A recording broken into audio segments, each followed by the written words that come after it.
নমস্কাৰ, মোৰ নাম শ্ৰী ৰুমণি বৰা। মই এখন স্কুলৰ সহকাৰী শিক্ষয়িত্ৰী হয়। আমি আজি সকলো শিক্ষক শিক্ষয়িত্ৰী মিলি পেলাই আমি 77 নং গৌৰীপুৰ টাউন দেৱী স্কুলত আমি আজি শিশু দিৱস পালন কৰিছোঁ। যিহেতু আজি জৱাহৰলাল নেহৰু দেৱৰ জন্ম জয়ন্তী উপলক্ষে আমি শিশু দিৱস পালন কৰিছোঁ আৰু ইয়াৰ লগত সংগতি ৰাখি আমি আমাৰ স্কুলতে সকলো কণ কণ ছাত্ৰ ছাত্ৰীসকলৰ মাজত আমি আৰ্ট কম্পিটিশ্যন আৰু ডান্স কম্পিটিশ্যন অনুষ্ঠিত কৰিছিলোঁ। গতিকে তেওঁলোকৰ যিসমূহ ছাত্ৰ ছাত্ৰীয়ে মানে চিলেক্ট হৈছে তেওঁলোকক আমি উপহাৰ স্বৰূপে সামান্য দিয়াৰ প্ৰচেষ্টা কৰিছোঁ। কলম বা বহি এনেকৈ মিলাই পেলাই দিয়াৰ চেষ্টা কৰিছোঁ। গতিকে আমাক খুব আনন্দ। মই মানে আপোনালোকৰ জৰিয়তে মই এইটোকে জনাব খোজোঁ যে মোবাইলটো আচলতে বেয়া বস্তু নহয়। মোবাইলটো আমি যদি পজিটিভ ছাইডত বা মোবাইলৰ পৰা আমি বিভিন্ন ধৰণৰ পজিটিভ কথা শিকিবলৈ পাওঁ, যিসমূহ শিক্ষা আমি শিশুসকলক দিব পাৰোঁ সেইসমূহ চোৱাটো উচিত।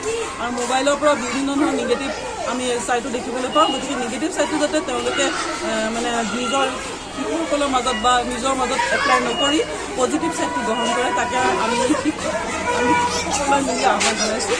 গাৰ্জেনসকলক বহুত বস্তু আছে যিসমূহ আমাৰ ছাত্ৰ ছাত্ৰীসকলৰ লগত মানে উপযোগী, সেইসমূহ বস্তুহে যাতে গ্ৰহণ কৰে।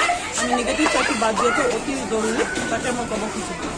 নমস্কাৰ, মই অজয় ফুকন আৰু এইখিনিতে সমূহ এনি ভাৰত চেনেলটোৰ যিসকল কৰ্মকৰ্তা আছে সকলোৰে মোৰ ফালৰ পৰা শুভেচ্ছা জ্ঞাপন কৰিছোঁ।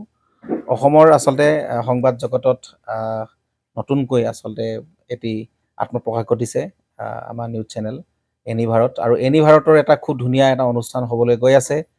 সকলোৱে জানে আমাৰ সকলোৰে মৰমৰ হাৰ্টথ্ৰব জুবিন গাৰ্গৰ গানে কি আনে, আচলতে জুবিনদাৰ সেই গীতৰ আধাৰত আমাৰ হিৰুদাই লিখা সেই গীতটি গানে কি আনে, এই গানে কি আনে নামৰ এটি তেওঁলোকে সাংগীতিক ৰিয়েলিটি শ্ব' কৰিবলৈ গৈ আছে। আৰু 15 আগষ্টৰ পৰা গোটেই আৰম্ভ হ'ব। প্ৰথম অডিশ্যন অসমৰ ধেমাজি জিলাত আৰম্ভ কৰিব। গতিকে যিসকল প্ৰতিভা আছে, যিসকলে গান ভাল পায়, যিসকলে তেওঁলোকৰ নিজৰ প্ৰতিভা আচলতে দেখুৱাব বিচাৰে, এই ৰিয়েলিটি শ্ব'ত গানে কি আনে এই প্ৰতিযোগিতাত অংশগ্ৰহণ কৰক আৰু খুব ধুনীয়া আপোনালোকে সুবৰ্ণ সুযোগ লাভ কৰিব।